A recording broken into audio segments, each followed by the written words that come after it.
नमस्कार दोस्तों, आइए जानते हैं झेंझी और टेसू के विवाह के बारे में। दोस्तों कहते हैं कि अगर शादी से पहले आपने झेंझी और टेसू खेले हैं तो शादी के बाद भी आपको इनका वैसे ही विवाह करना पड़ता है।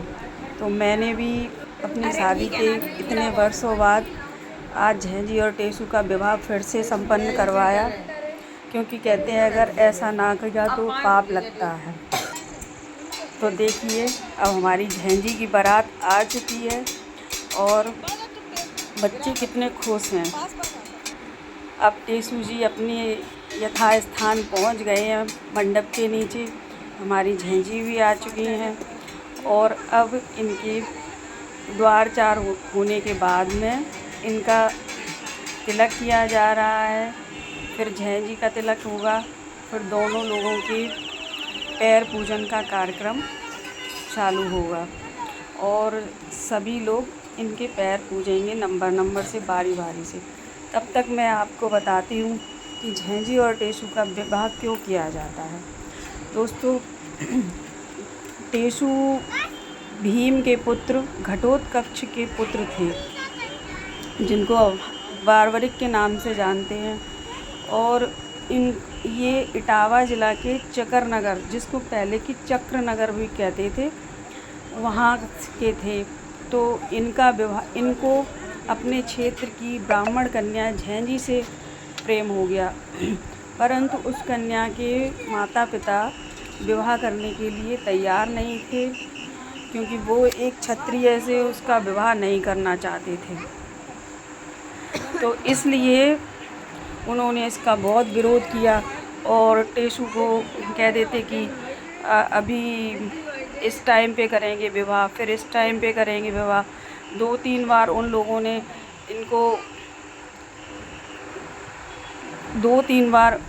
उन लोगों ने बताया कि जब इस प्रकार बार बार झांसा दिए जाने पर भी शादी नहीं हो रही थी, तो इन्होंने कहा कि शरद पूर्णिमा के दिन हम दोनों शादी करेंगे, आप चाहे कुछ भी करना।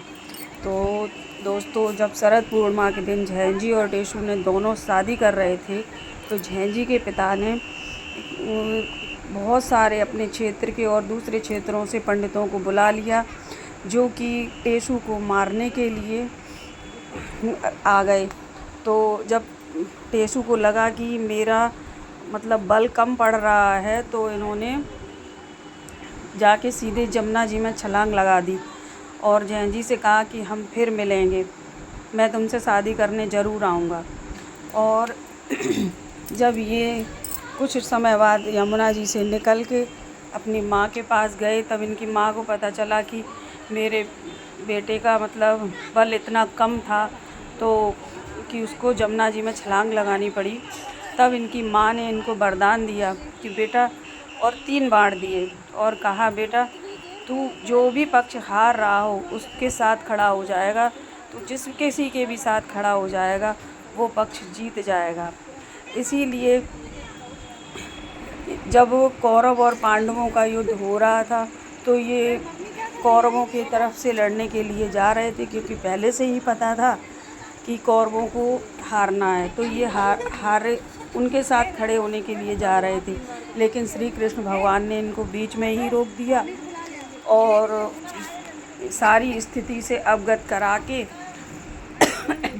इनके शीश का दान ले लिया। और इनके शीश को जब इन्होंने युद्ध देखने के लिए कहा कि मैं अपनी माँ को पूरा हाल बताऊंगा जाके युद्ध का, तो इन्होंने फिर श्री कृष्ण भगवान ने इनको ऐसे 3 डंडों पे इनका सिर रख के इनको खड़ा कर दिया था और इनको पूरा युद्ध देखने के लिए वरदान दिया और कहा कि तुम कलयुग में सहारक शुरू होने से पहले तुम्हारी और झेंझी की शादी ज़रूर करवाई जाएगी और तभी सहारक आरंभ होगी।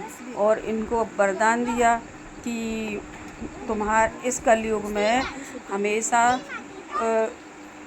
तुमको हारे का सहारे के रूप में और बाबा श्याम के नाम से पूजा जाएगा और तुम हर किसी हारे के सहारे बनोगे। तो दोस्तों, कैसी लगी आपको ये स्टोरी, ये भी बताना। और अब फेरे शुरू हो गए हैं, तो अब आप लोग फेरों के गीत सुने जो कि मेरी मम्मी और नानी ने गाए हैं।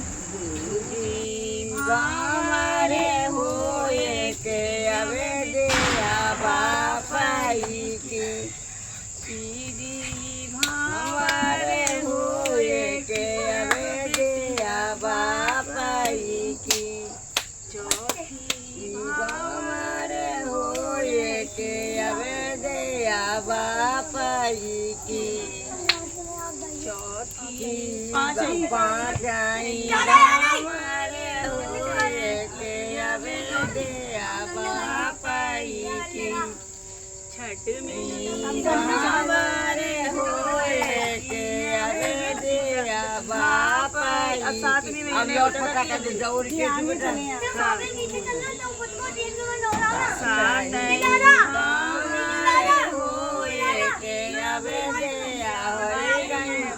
फेरे के गीत सुनने के बाद अब हम सब लोगों ने थोड़ा सा मोबाइल पर ही गाना चला के डांस किया। डांस में बहुत मज़ा आया। ये जो डांडिया मेरी भतीजी ने अपने हाथों से बनाए हुए थे लकड़ी लेकर, और उसमें येलो कलर का टेप लगा लगा के उसमें तैयार किए। हम लोगों ने बहुत एंजॉय किया।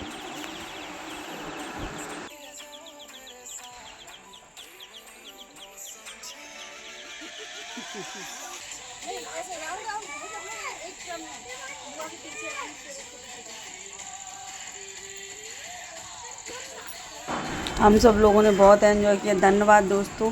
अगर आपको मेरी वीडियो पसंद आई हो तो please like share and subscribe ज़रूर करें। जय माता की।